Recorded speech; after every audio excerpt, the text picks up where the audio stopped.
Welcome back to Velshi on MSNBC. I'm Charles Coleman Jr. filling in for Ali today. Now, since returning to office, Donald Trump has dismantled decades-old agencies and initiatives which were initially designed to protect Black Americans and other marginalized communities. He has justified these actions by claiming he's rooting out racial discrimination disguised as diversity, equity, and inclusion. But as Pulitzer-Prize winning journalist Nicole Hannah-Jones points out in a new essay for the New York Times Magazine, in just months, Trump has managed to upend 6 decades of civil rights progress. And here's how. He's effectively dismantled the Office of Federal Contract Compliance Programs. This is the very agency created to enforce the Civil Rights Act and to prevent discrimination in employment tied to federal dollars. He's also gutted the funding and staff needed to investigate and fight housing discrimination. He shuttered the Office of Environmental Justice and External Civil Rights, which addressed the fact that Black communities are disproportionately exposed to toxic pollutants, pesticides, and waste. He's also closed the Department of Veteran Affairs Equity Office. Now, that office was dedicated to addressing the racial disparities in how disabled veterans receive compensation. He shut down regional civil rights offices that were key to fighting discrimination in schools and to enforcing desegregation. And he's even forced schools to eliminate initiatives that diversify teacher pipelines and support Black students to help close the achievement gap. And that's just some of what he's done as part of an sweeping effort to dismantle every program, every office, law, or mandate designed to protect the civil rights of Black Americans and other marginalized communities. These are protections that are still very much so desperately needed as the data continues to show that Black Americans suffer disproportionate discrimination across every sector of American life. Perhaps most disturbingly, he's now using the Civil Rights Division of the Justice Department to enforce executive orders dismantling diversity programs. Nicole Hannah-Jones put it plainly, quote, by deploying the Civil Rights Act against the very people it was created to protect, conservatives hope to get as close to their ultimate goal as possible, repealing it. Joining me now is Nicole Hannah-Jones. She's a Pulitzer-Prize winning reporter, the New York Times Magazine creator of the 1619 Project, and the founder of the Center for Journalism and Democracy at the Howard University, which is probably the most important thing on her resume. Nicole, good morning. Thank you so much for being here. Always a pleasure to talk to you. I read the piece, phenomenal historical account of the progression of both civil rights in America and their dismantling. One of the central themes that I think is really important that you talk about, I'd love to expand on, is the notion that regardless of what's codified, if you don't have these agencies and institutions that are intended to enforce the laws that are on the books, it leaves our rights as Black people subject to erasure. Yes, absolutely. Thanks so much for having me on to discuss this piece. And that is really a key theme of the essay. We understand that laws need enforcement when it comes to almost everything except civil rights. We understand that just because you outlaw murder doesn't mean you don't need a police department. It doesn't mean that you don't need an entire system of justice to enforce the laws and make sure that people follow them. Yet when it comes to civil rights, we kind of believe that they're self-enforcing, that just the very existence of those laws are enough to make people end discrimination and for us all to have equality. Of course, that's never been true. So what Trump is doing in his administration is basically, he doesn't have the ability to overturn the 1964 Civil Rights Act or the Voting Rights Act or the Fair Housing Act, but he can gut the entire enforcement mechanism and send the message that if you discriminate, there's no one in federal government that is actually going to enforce the law. So what I tried to show in this piece is we have been here before in America. You know, the entire civil rights movement was fought to really vindicate rights that Black people had already won following the end of slavery. The Civil Rights Acts that were passed in the 1860s, the 14th Amendment, the 15th Amendment. These were laws that had already been passed, and yet they existed on paper. And when you had a federal government and state governments that wouldn't enforce them, it's as if those laws did not exist, and Black people were certainly not protected by them. And so this is the fear, is that we're entering another era like that.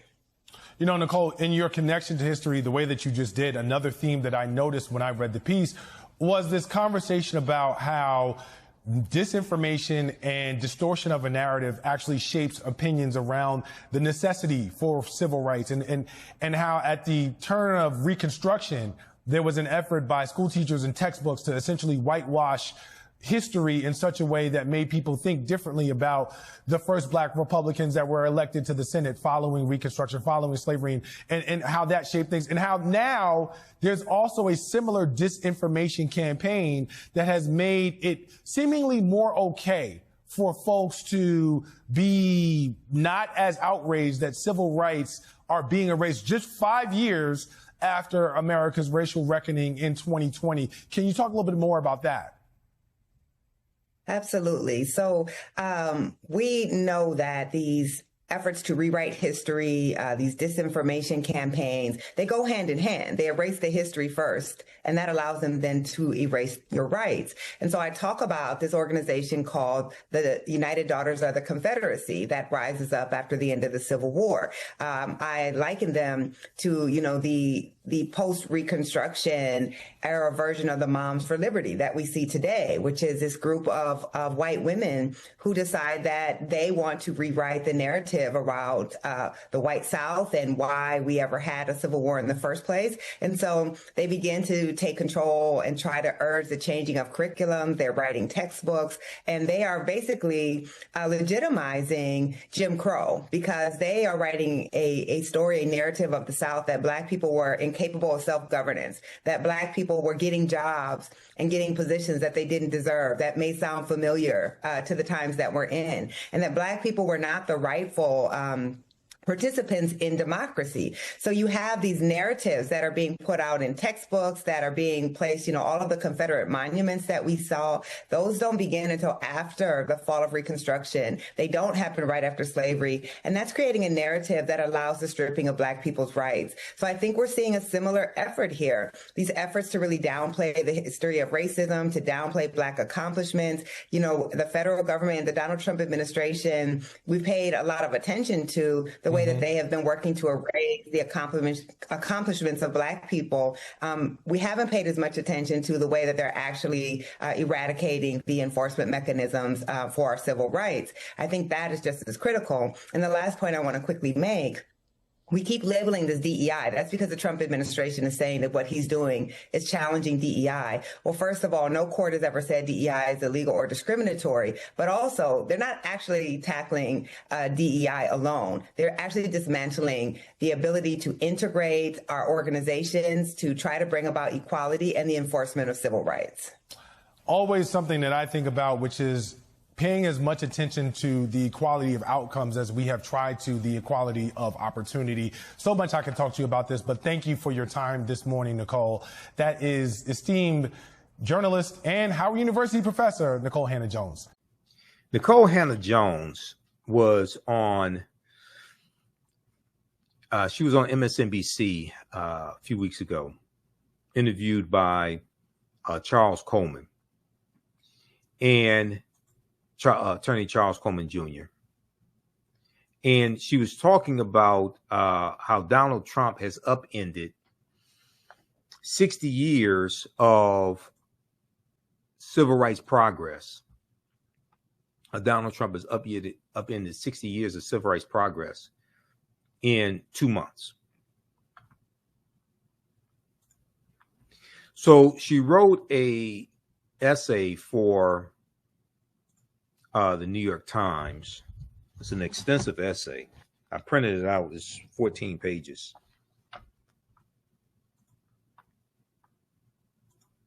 And I'm going to go to that. How Trump upended 60 years of civil rights in 2 months. And this deals with the consequences of elections. This deals with a lot of what I was talking about before the November 5th, 2024 election, warning people about Project 2025.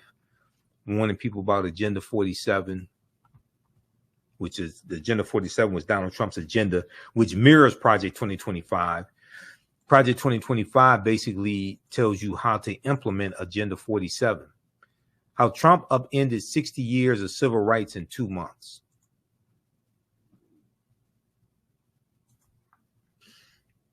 An assault on federal protections may bring about a new era of unchecked discrimination. This is by Nicole Hannah-Jones.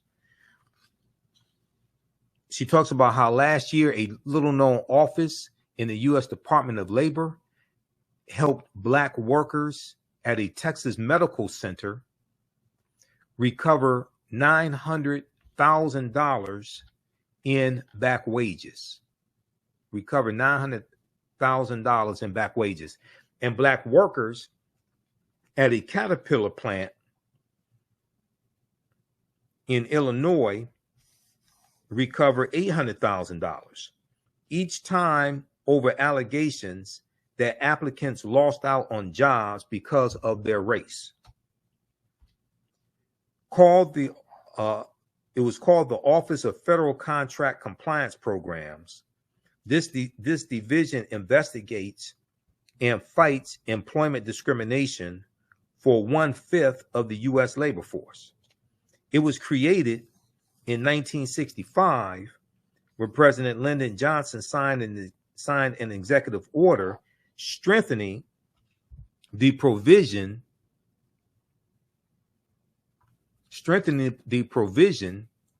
of the Civil Rights Act of 1964 that banned racial discrimination by employers. Okay, so this goes back to Lyndon Johnson. Now remember, Trump's second day back in office, he rescinded Executive Order 11246, which is affirmative action. That dealt with affirmative action in federal government contracts. Okay. Now, what Nikole Hannah-Jones here is talking about is the Office of Federal Contract Compliance Programs. All right. And this division investigates and fights employment discrimination for 1/5 of the U.S. labor force. It was created in 1965 when President Lyndon Johnson signed an executive order strengthening the provision of the Civil Rights Act of 1964 that banned racial discrimination by employers.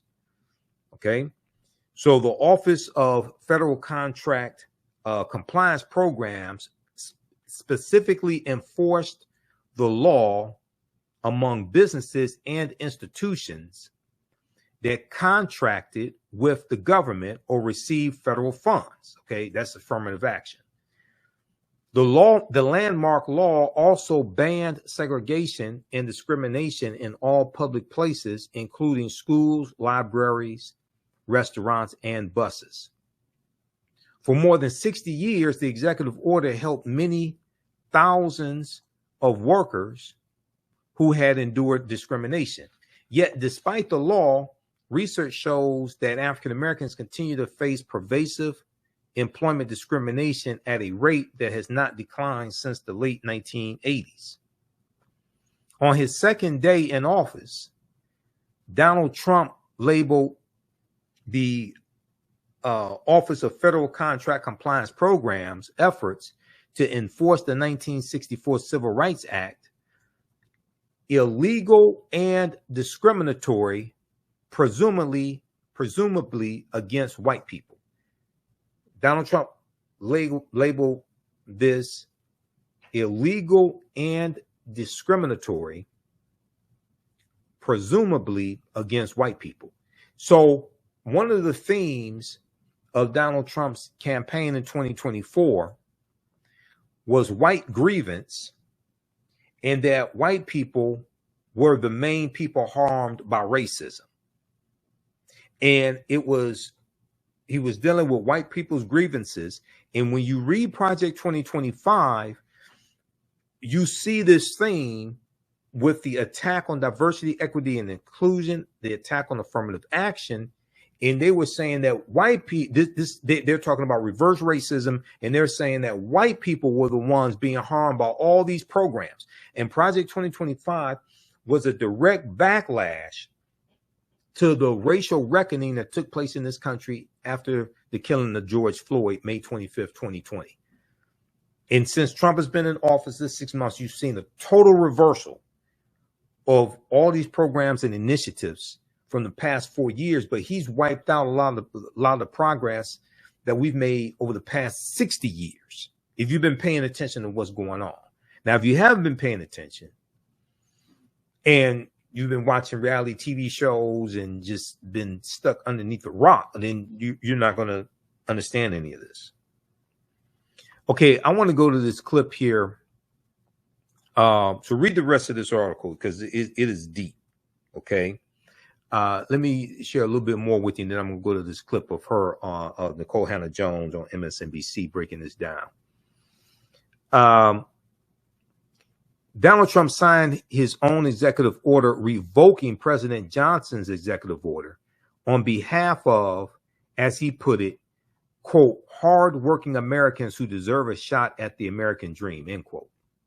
Now, this is the day after, remember when Donald Trump was inaugurated, he said that they were going to fulfill Dr. King's dream, have a colorblind society. He had this brain damaged Negro preacher from Detroit to recite Dr. King's I Have a Dream speech, and none of those people actually understand the speech, because the speech was about dismantling white supremacy and racism. Because in the speech, Dr. King talks about fighting against police brutality. He talks about 100 years prior, in 1863, with the Emancipation Proclamation, African Americans being given a promissory note. And when we took that promissory note to the bank to deposit it, is marked insufficient funds. He talks about voter suppression, housing segregation, all these things. He's talking about dismantling white supremacy and racism.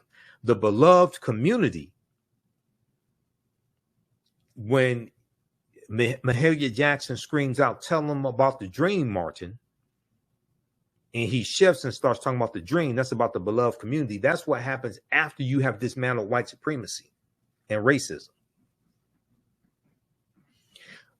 So a lot of people want to talk about the dream, but they don't want to talk about Dr. King calling out white supremacy and racism and calling for the dismantling of it. See, a lot of people want to pimp Dr. King and think if we just talk about everybody getting along and everybody loving each other and black and white children holding hands, somehow you have achieved the beloved community. No, you haven't dismantled white supremacy and racism yet. And with this Trump administration in place, they don't even want to admit that racism exists, because they said we're going to have a colorblind society. So all the programs that were designed to level the playing field and repair some of the damage of historic racism, they're wiping all that out and say we want a colorblind society. Everything's equal. We're going to wipe all this stuff out. This is what they've been doing the past 6 months.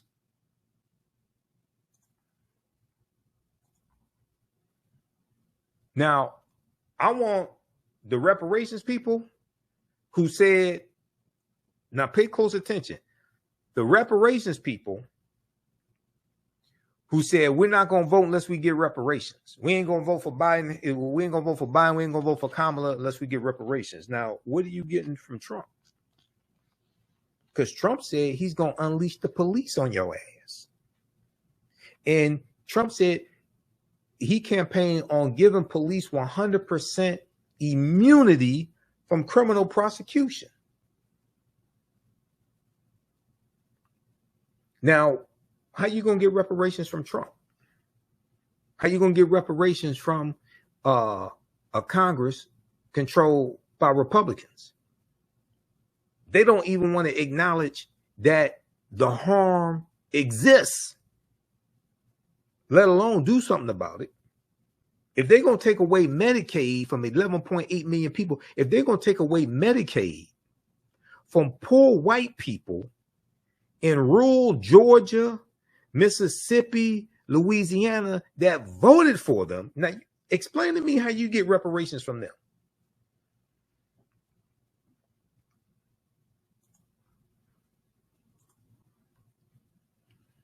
Within the week, Trump's acting Secretary of Labor ordered the Office of Federal Contract Compliance Programs to, quote, immediately cease and desist all investigative and enforcement activity, end quote, and close all open cases. A few weeks later, the OFCCP's acting director proposed slashing its staff by 90%. Now, the attack from Doge on cutting the federal government, gutting the federal government of employees, 2.3 million federal employees, gutting it, 19% of the federal employees are African American. So when you talk about gutting the federal workforce, you're talking about defunding Black America. You're talking about negatively impacting us financially and our health care through our jobs. We're paying for homes, paying for mortgages. We're paying for children in college. It was Trump's 6-3 conservative Supreme Court that struck down Joe Biden's executive order on student loan forgiveness. And African Americans disproportionately carry student loan debt. That would have greatly helped many of us. In fewer than 2 months, 6 decades of civil rights enforcement was essentially dead. In fewer than 2 months, 6 decades of civil rights enforcement was essentially dead. Trump has justified these actions by claiming he is rooting out racial discrimination disguised as, quote, wait for it, diversity, equity, and inclusion. What they are doing, this is laid out in Project 2025. What they are doing is using what they call diversity, equity, inclusion in any programs that were remotely beneficial for African Americans. They're saying that we're rooting out discrimination and racism by wiping out these programs that were helping African Americans. And they're calling that DEI, and DEI is wrong. And we want a merit-based society. We want a meritocracy. So we're going to fulfill Dr. King's dreams. We're going to wipe out all these goddamn programs that were remotely helping Black people. And most of Black MAGA is silent while all this is being done.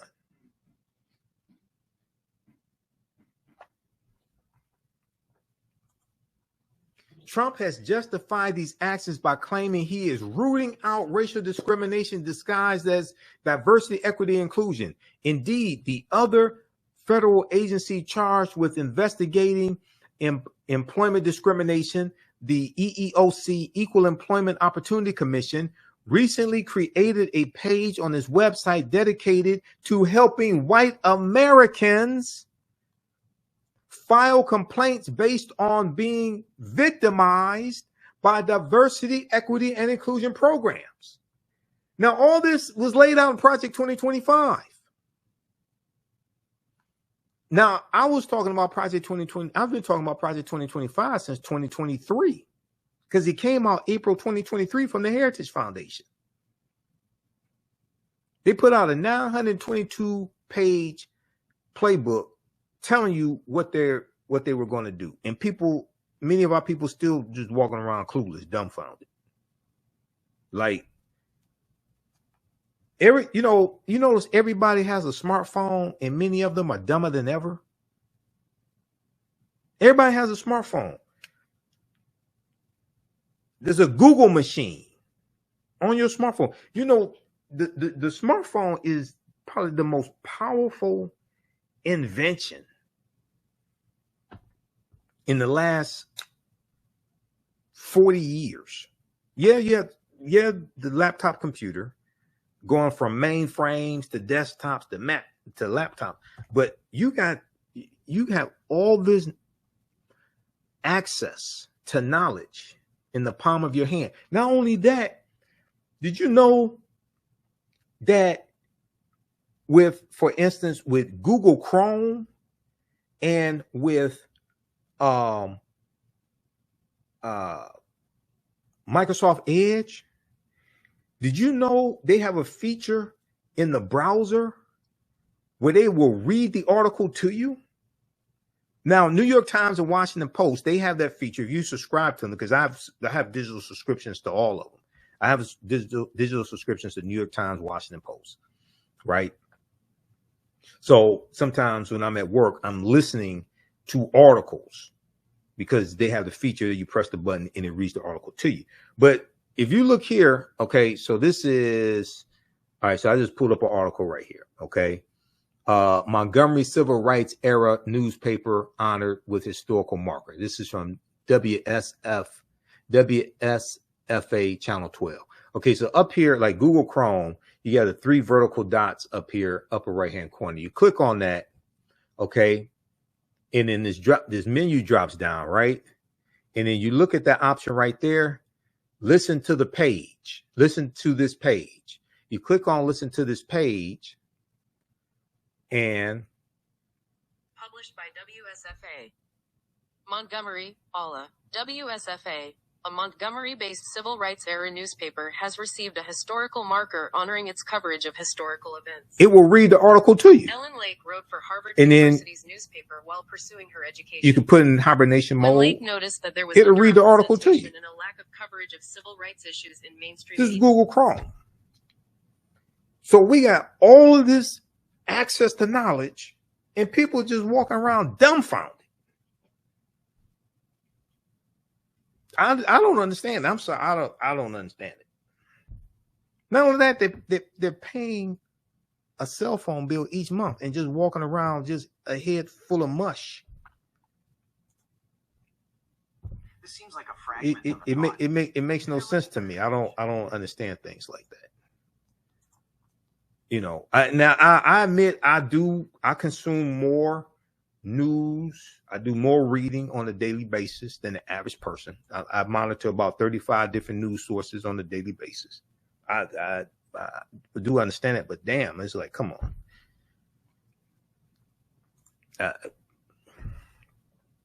All right. So, but to see what Trump is doing as simply eliminating so-called DEI is to misunderstand the scale and the consequences. What's at stake is not only corporate diversity trainings, equity offices, and the use of pronouns and email signatures. Many diversity, equity, and inclusion programs were put in place to help ensure compliance with civil rights laws and to foster integration in a society that for most of its history explicitly discriminated against Black Americans, African Americans. No court has deemed these programs illegal. See, this is what is so insidious. And Donald Trump is a dictator. He's a thug, rotten to the core, no morals. Okay. Dictator, hung out with a pedophile, Jeffrey Epstein. I don't know how many pedophiles he hung out with, but he hung out with at least one. Jeffrey Epstein, well, Ghislaine Maxwell too. So that makes 2. Okay. No court has ruled that diversity, equity, and inclusion is illegal. Donald Trump claims that it is. So his executive orders, and he did 145 executive orders in the first 100 days. Not all of them dealt with DEI, but what they're doing is they're saying DEI is illegal. They're investigating universities using diversity, equity, and inclusion as the pretext. And they're saying DEI is illegal. No court has ruled that DEI is illegal.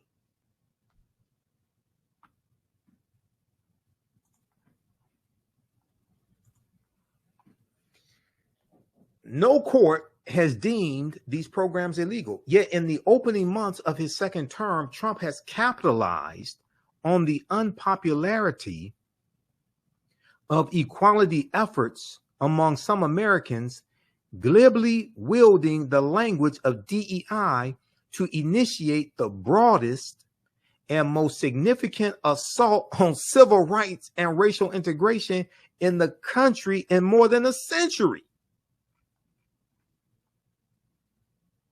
Is President Johnson with Dr. King, Whitney Young, and James Farmer in January 1964. Since returning to power, Donald Trump has used his singular authority as the head of the federal government to recast the white majority as the primary victims of systemic racial discrimination. This is what I'm talking about. This is what he's been doing. This is what he campaigned on. White grievance. This is what he campaigned on. Now, where are all the black people who said they were voting for Trump because they thought they were going to get stimulus checks? Because they thought he gave them stimulus checks in his first term because he put his signature on them, when actually it was Congress that did that and passed the stimulus checks, part of the coronavirus package. That came from Congress. Article 1, Section 9 of U.S. Constitution, Article 1, Section 9, Clause 7, power of the purse, the ability to tax and spend belongs to Congress. So you had black people saying, we want those stimmies again. Donald Trump didn't campaign on stimulus checks for black people. He did campaign on unleashing the police on your black ass, though.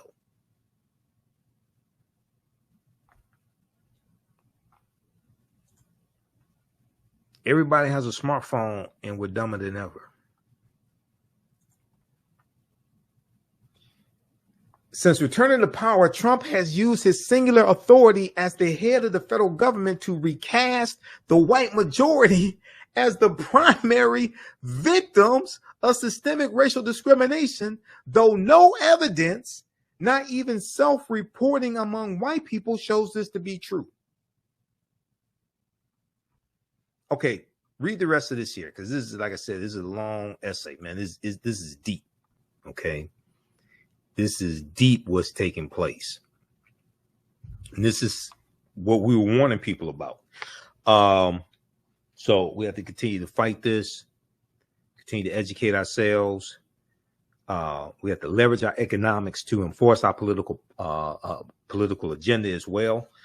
We're going to have to engage and continue with economic boycotts against corporations, but also, as I've said on Roland Martin Unfiltered, go after some of the corporations that help to finance Republicans and put them in office as well. Go after the top 3 or 4 corporations and have nationwide economic boycotts against them. And also, we have to look at where our pension fund dollars are invested, because oftentimes we finance our own dehumanization through where our pension fund dollars are invested and our 401k dollars, because you can redirect where those dollars are invested as well. It's been done before. To give you one quick example, then we have to move on. Back in June, I think it was 2017, in New York City, the city employees in New York City, they withdrew $48 million in pension fund dollars from privatized prisons. They found out they were invested in privatized prisons. Okay. So we have to redistribute the pain through targeted, sustained economic withdrawal strategies and leverage our economics to enforce our political agenda. Okay, let's look at this article here quickly. Okay, the city has sold off about $48 million in stocks and bonds of 3 private prisons, according to the controller's office, after a unanimous vote from the fund's trustees. After a unanimous vote from the fund's trustees. The move comes after a scathing federal audit of private prison facilities last year, and after 8 immigrant detainees have died in the last fiscal year while in private immigration detention centers, which house 65% of immigration and custom enforcement detainees. So these private prison companies like Core Civic and Geo Group, they've gotten contracts from Trump, from the federal government, to house migrants, just like they were doing in his first administration, because the private prison companies have financially backed Trump because he supports private prisons. So if you are against private prisons, but you voted for Trump, you are a damn fool. If you are against private prisons and you voted for Trump, Trump is a big supporter of privatized prisons. The trustees of the city's pension funds voted in favor of divesting in a mid-May meeting, the stocks and bonds in 3 companies, Geo Group, Core Civic, and G4S, have since been sold, Stringer's office said. Okay. All right. Read the rest of this piece here. Research this.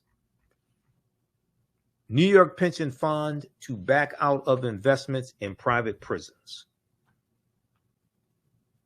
There are other examples, but I don't have time to get into that. Visit my website, AfricanHistoryNetwork.com, AfricanHistoryNetwork.com. You can register for this new 10-week online course. So we're going to teach this on Sundays, normally 4 p.m. Eastern Standard Time. We're running late today. So as soon as I finish this broadcast, I was going to start the class about 5:30 p.m. today. Because it's a holiday weekend, I'm going to do a quick introduction to the class so you could join us for that. The class is on sale, $80. You get 5 of my lectures free in digital download format. Okay, when you register for this as well. Click right here, register here. You can do debit card, credit card, what have you. If you want to do it through Cash App, send it through our Cash App is here, $ the AHN show through Cash App. You click on the link. It takes you here. And if you send it through Cash App, follow it up with an email. You can email me through the website right here. Contact the African History Network at the top. If you send it through Cash App, follow up with an email. Let me know you sent the registration through Cash App. And this is our official Cash App account, $ the AHN show, SHOW. When you go to it, it'll say Michael. These are some fake African History Network Cash App accounts that have been stealing money from us. So still trying to get them shut down. Here's our PayPal link right here also. Okay. So this is African empires, the Moors, and the transatlantic slave trade, 5000 BC to 1800 AD. Okay. So this is a new 10-week online course that I'm teaching. I've been teaching online history classes going back to 2017. And, I put these classes together, put together the curriculum. There are about 200 slides in this class, 80 to 100 articles that we reference, 15 books. You don't have to buy any of the books. I'll show you screenshots of the book as well. The content is PG-13. You can use this with your children, okay? And it's very engaging. It is interactive also. There's a class chat, so you can ask me questions in the class also. You can see me. I can